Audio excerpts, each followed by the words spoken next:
Today, we're going to dig in a little bit further on the registration part of the solution. So, just like you saw with the event platform, a lot of the pieces are very customizable, very brandable to make sure that you're fitting the theme and color schemes of your event. So, everything's ultimately all tied together.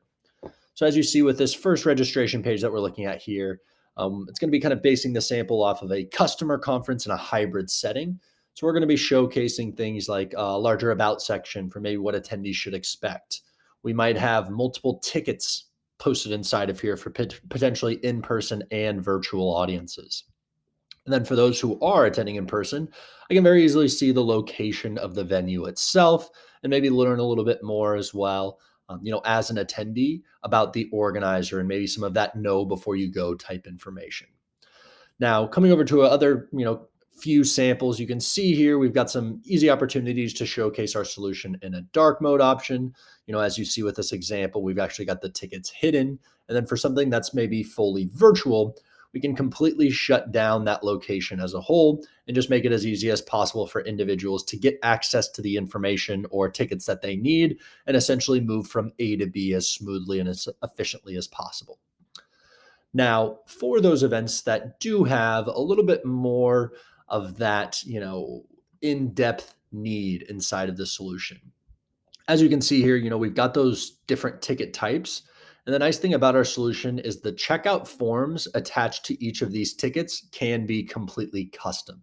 So you can, of course, ask for maybe a little bit of different information from your virtual content and community than you would from an in-person ticket holder. Now, along with that, we do have that ability to plug in specific access codes or even discount codes for your audience. So if we do want to create that, early bird special to create some urgency, or if we do have maybe a student or veteran ticket that's discounted or free, you certainly have that ability to create those specific codes. And each of those will come with its own unique URL.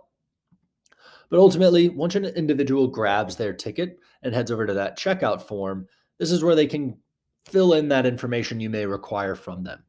So ultimately, the only pieces that are ever really required is a first name, last name, and email.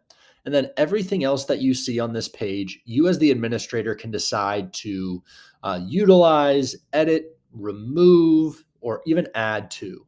So when we think about things like additional contact information, or maybe you do want to ask some long or short answer questions heading to the event, or maybe an individual and when they plan to arrive, you have the ability to really mix and match these questions within each of the checkout forms tied to your tickets. So that way, you have all the information from your audience well in advance of the event date. Once those individuals fill out their checkout forms and they come over here to place their order, not only will they receive a custom confirmation message, but you also have the ability to actually email and communicate with those registrants leading up to the event and even during the event if you'd prefer through our native email campaign tool. So these emails can be pre-scheduled or sent out live in real time to make sure we're keeping our attendees just informed with what's happening at the event.